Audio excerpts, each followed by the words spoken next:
खुलुमबाय जोबोद गोजोननाय बाथ्रा दि देग्लाय बर' थुनलाइ आफादनि जोनोम सान 14 नभेम्बरखौ जोंनि बर' थुनलाइ आफाद, दुलाराय बर' फरायसा आफाद आरो दुलाराय बर' हारिमु आफादा दा जथायै दिल्लीनि इन्दिरा गान्धी साइ स्टेडियामाव जा खुंना लादों बे खौरांखौ मोननानै जोबोद गोजोननाय मोनदों आरो आं मिजिंथियो जे बै जोंनि बर' थुनलाइ आफादनि जोनोम सानजों लोगोसे जा जोंनि बड'लेण्ड उत्सव बेयाव खुंफुंनाय जाहैगोन आरो बे बड'लेण्ड उत्सव खुंफुंनायनि दारै जोंनि बर' हारिनि जि राव थुनलाइ हारि हारामत बे गासै बिथिङाव हयथ' जों मुलुगनाङै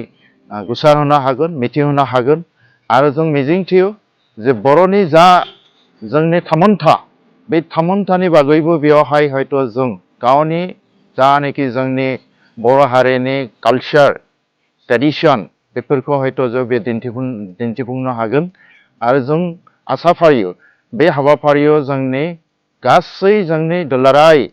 भारतनि गुबुन गुबुन जिल्ला स्टेटनिफ्राय बेयाव बाहागो लागोन आरो आसामनिफ्रायबो बड'लेण्डनिफ्रायबो गासैबो जोंनि बर' हारिनि गुबुन गुबुन जा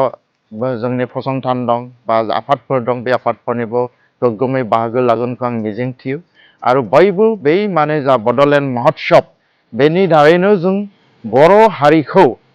जा बड'फानि जा सिमां दंमोन जे बड'खौ बा बर'खौ जोङो गेरेमसा माहारि हिसाबै गायसननाय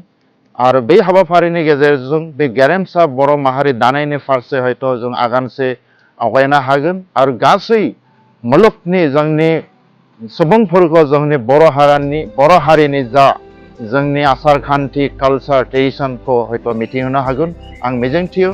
जे बयबो बे हाबाफारियाव लैहोर लैहोर बाहागो लागोन आरो जोङो खोला कामरुप जिल्ला बर' फरायसा आफाद बर' थुनलाइ आफाद बर' जातीय परिषद आरो गुबुन गुबुन आफादफोराबो बेयाव गोग्गोमै जों बाहागो लागोन आरो आसा फारियो गासैबो जोंनि बे हाबाफारिया जाफुंसार जागोन आरो बर' हारिनि जा सिमां बे सिमांखौ जों मोगथाङाव जाफुंसार होनो हागोन गोजोन्थों।